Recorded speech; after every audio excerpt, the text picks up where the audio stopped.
Le invito a que busque en sus Biblias, en el libro de las Lamentaciones, de Jeremías, capítulo 3, versículo 39. Y dice la palabra: ¿por qué se lamenta el hombre viviente? Laméntese el hombre en su pecado. Repetimos la palabra. ¿Por qué se lamenta el hombre viviente? Laméntese el hombre en su pecado.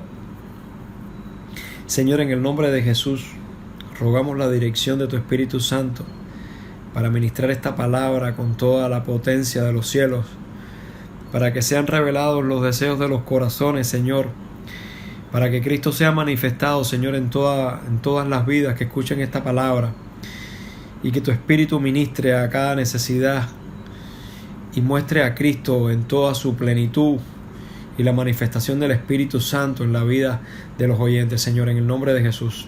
Amén.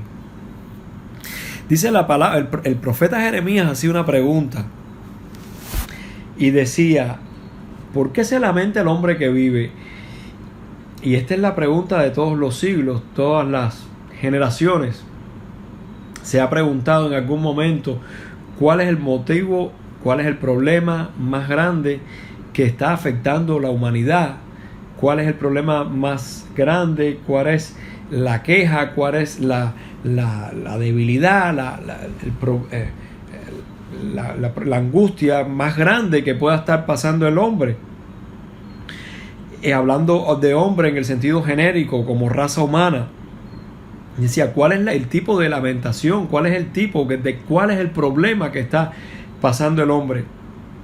Y durante los siglos se vienen haciendo esta pregunta, y la Biblia la responde en un versículo muy sencillo. Aquí en este versículo 39 la respuesta viene clara. Dice: laméntese el hombre en su pecado. ¿Por qué se lamenta el hombre viviente? No es por el calentamiento global, no es por la distribución desigual de las riquezas, no es por la capa de ozono, no es por las guerras nucleares o por las amenazas de guerra de nación contra nación, no es ni siquiera por los virus o por las enfermedades que puedan acabar con la raza humana. La Biblia dice bien claro: laméntese el hombre en su pecado. El pecado fue el motivo número uno por el cual entraron todas las cosas malas, todas las cosas desagradables a la raza humana. En Adán entra el pecado, y por el pecado la muerte, y en Adán todos mueren, y toda esa muerte espiritual que recibió Adán vino con una carga de enfermedades, penas, angustias, dolor, depresión, suicidio, toda clase de obra perversa que el enemigo puso en el corazón de hombre. Ahí entra en Adán toda esa carga de pecado. Yo quiero que usted vaya conmigo al libro de Isaías, capítulo 55. Porque si es bien que entró el pecado al hombre, si es bien que Dios le dice al hombre: si te vas a lamentar de algo, trata de que sea de tu pecado. Porque si te lamentas de tu pecado, puede ser que encuentres la solución para que se te quiten un poco de lamentaciones de tu vida. En otras palabras, la raíz de todos los problemas que tiene el hombre es el pecado. Y probablemente el hombre durante muchas generaciones tampoco ha podido deshacerse del pecado, porque no ha encontrado el motivo para hacerlo. No ha encontrado el camino, no ha encontrado la solución, no ha encontrado el método para deshacerse de su pecado. Yo quiero que vaya conmigo al libro de Isaías, capítulo 55, versículo 7. Dice la palabra: deje el impío su camino. El impío es la persona que no tiene compasión, que no tiene piedad, ¿verdad? Una gente mala. Deje el impío su camino y el hombre inicuo sus pensamientos. Un hombre inicuo es una persona que hace iniquidad, que hace cosas injustas, un hombre que no es honrado, una persona mala también. Deje el impío su camino y el hombre inicuo sus pensamientos. y vuélvase a Jehová, el cual tendrá de él misericordia, y al Dios nuestro, el cual será amplio en perdonar. Aquí hay varios aspectos que pudiéramos analizar de este versículo. Dice, en primer lugar, el impío puede dejar su camino. Dios nunca le va a poner una carga al hombre que no pueda sobrellevar. Dice, incluso el apóstol Pablo dice, no nos ha venido ninguna tentación, perdón, el apóstol Santiago dice, no nos ha sobrevenido ninguna tentación que no sea humana, sino que juntamente con la tentación, Dios también dará la salida. Entonces, el profeta Isaías está diciendo varias cosas en las cuales el hombre puede tener cierta responsabilidad para dejar el pecado. En primer lugar dice, deje el impío su camino. Si venías por un camino de perdición, tú tienes toda la responsabilidad para dejarlo. Luego te vamos a presentar un Salvador y te vamos a enseñar cuál es el único motivo, cuál es la única manera de que puedes ser limpio de tu pecado. Pero de momento hay ciertas responsabilidades que Dios le está dando al hombre y le está diciendo, deje el impío su camino, de manera que el camino de impiedad, el camino de maldad, el camino del pecado, de estar practicando el pecado, se puede dejar. La persona tiene cierta responsabilidad en esto de dejar su pecado. Y dice, y deje el hombre inicuo sus pensamientos. No es solamente los pecados de obra, sino aquello que puede ser motivo de un pensamiento de iniquidad. Porque el hombre que es inicuo y está deleitándose en sus pensamientos son pensamientos de iniquidad, pensamientos de maldad, pensamientos de pecado. Es decir, que solo Dios no manda a dejar ciertos pecados de acción, sino también de pensamientos. La palabra dice que nosotros tenemos la mente de Cristo y que podemos llevar todo pensamiento cautivo a la obediencia de Jesucristo. Es un ejercicio que uno tiene que decir, esta mente, todo esto que estoy pensando, lo llevo a la obediencia de Jesucristo, pero se puede hacer. Y así también le dice al impío y al hombre inicuo que pueden dejar sus caminos y pueden dejar sus pensamientos. ¿Y qué tiene que hacer? Y vuélvase a Jehová. Volverse a Jehová, el cual tendrá de él misericordia, y al Dios nuestro. Quiero decirte que está hablando, dice, de volverse, que tú estabas caminando en dirección contraria a los designios, a lo que Dios había preparado para tu vida. Y Dios lo que te está diciendo es, vuélvete 180 grados y vuélvete a Dios.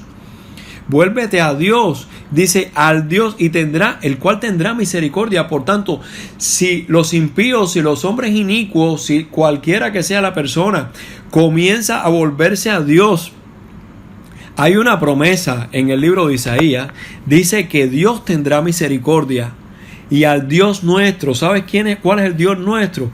El Dios y Padre de nuestro Señor Jesucristo, aleluya, que envió a Jesucristo en propiciación por nuestros pecados. Y dice que no solo por los nuestros, sino por los de toda la humanidad. Aleluya. Yo quiero que usted vaya, dice que este Dios, dice, tendrá misericordia. Por tanto, tenemos confianza que podemos hacer estas cosas humanamente hablando, porque Él tendrá misericordia. Y al Dios nuestro, el cual será amplio en perdonar. Si tú crees que tu pecado es lo suficientemente dantesco como para que Dios ni te hable, ni te mire, ni te atienda, yo quiero decirte que Él es amplio. Dios no es ruin, Dios no está te perdono esto, pero aquello no te lo perdono. Dice la palabra que Él es amplio en perdonar, aleluya. Yo quiero que usted vaya conmigo al Evangelio de Juan, capítulo 8. El Evangelio de Juan, capítulo 8, versículo 10. Cuando a la mujer la encuentran, cuando aquella mujer que es sorprendida en adulterio, la encuentran, no quiero leer el pasaje completo, pero aquella gente vinieron a tentar a Jesús y le decían que la habían encontrado en adulterio y que en la ley de Moisés mandaban apedrearla. Pero Jesús, que había venido a traer mucha gracia, mucho perdón, mucha misericordia, y ellos no habían escuchado ese mensaje todavía, dice en el versículo 10, enderezándose Jesús y no viendo a nadie, sino a la mujer. ¿Sabe por qué no había nadie alrededor de la mujer? Porque Jesús le había dicho, si ustedes lo que quieren es apedrearla, el que de ustedes no tenga pecado, tírenle la primera piedra. Y dice que toda aquella gente salieron en estampida, salieron uno a uno, se fueron. Y se quedó, dice, no viendo a nadie, sino a la mujer. Yo quiero decirte que hay un momento en la vida en que te sientes tan pecador, tan desolado, tan desesperanzado, que la gente que están alrededor tuyo son tal vez más pecadores que tú, pero solamente va a haber un momento en la vida tuya que solamente va a quedar Jesús y tú. Y dice que Jesús la miró, dice, no viendo a nadie sino a la mujer, le dijo, mujer, ¿dónde están los que te acusaban? ¿Ninguno te condenó? Ella dijo, ninguno, Señor. Nadie podía condenarle, porque las obras de ellos, sus conciencias, les acusaban de que también eran pecadores. Y Jesús le dijo, ni yo te condeno, ni yo, que he venido a deshacer las obras del diablo, que he venido en el nombre de mi Padre, que he venido con la misma autoridad de mi Padre, que tengo el poder para perdonar pecados como me lo dio mi Padre. Con esa misma autoridad, yo tampoco te condeno. Y Jesús le da un mandamiento y le dijo, y no peques más. Así que de alguna manera Jesús le estaba diciendo que ella tenía una responsabilidad moral delante de Dios, que tenía la capacidad de no pecar. Cuando los mandamientos de Dios no son gravosos, si Él nos dice que podemos hacer algo, es porque Él nos puede dar toda la capacidad, nos puede dar toda la ayuda, nos puede dar todo el socorro, nos puede dar todas las fuerzas para vencer ese pecado cualquiera que sea. Yo quiero que vaya conmigo al primer libro de Juan, la primera carta de Juan, no el Evangelio, sino la primera carta de San Juan, capítulo 2, versículo 1. Dice la palabra, hijitos míos, estas cosas os escribo para que no pequéis. Y si alguno hubiera pecado, abogado tenemos para con el Padre, a Jesucristo el justo.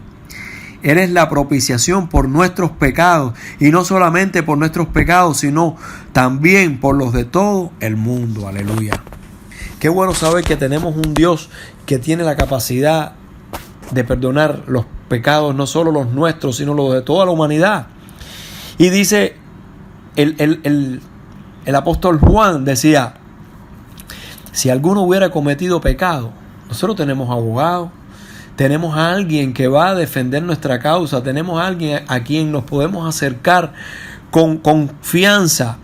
Dice, tenemos un abogado, tenemos para con el Padre, a Jesucristo el justo. A Jesús que está diciéndole al Padre, ya yo morí por Él, ya yo pagué por Él, por su pecado, por todo lo que hizo. Y dice, y Él es la propiciación por nuestros pecados. Él quitó la ira, el disgusto que había en el Padre a causa de nuestro pecado. Cristo lo quitó. Él es la propiciación por nuestros pecados, y no solo por los nuestros, sino por los de todo el mundo. Tenemos confianza, hermano, porque tenemos esperanza. Deje el impío su camino, deje el hombre inicuo sus pensamientos y vuelva hacia Jehová, aleluya, el cual tendrá de él misericordia, y al Dios nuestro, el cual será amplio en perdonar. Hay confianza de perdón, hay confianza de misericordia, hay promesa de que si alguno hubiere cometido pecado, abogado tenemos para con el Padre, a Jesucristo el justo, aleluya. El Señor nos dice, vete y no peques más, ni yo te condeno. Y para los que están en Cristo Jesús, ninguna condenación hay. Para los que viven conforme a su voluntad, conforme al designio de la voluntad de Dios en nuestras vidas, aleluya. Señor, te damos gracias por tu palabra. Te pido que abras los corazones, que las reciban con gozo y que entiendan que tú eres el Dios, que eres amplio en perdonar, que puedes traer misericordia, Señor, y perdón, y que Cristo está ahí dispuesto para, Señor, para hacer la propiciación por nuestros pecados, oh Dios. Gracias, Señor, en el nombre poderoso de Jesús. Amén, Señor.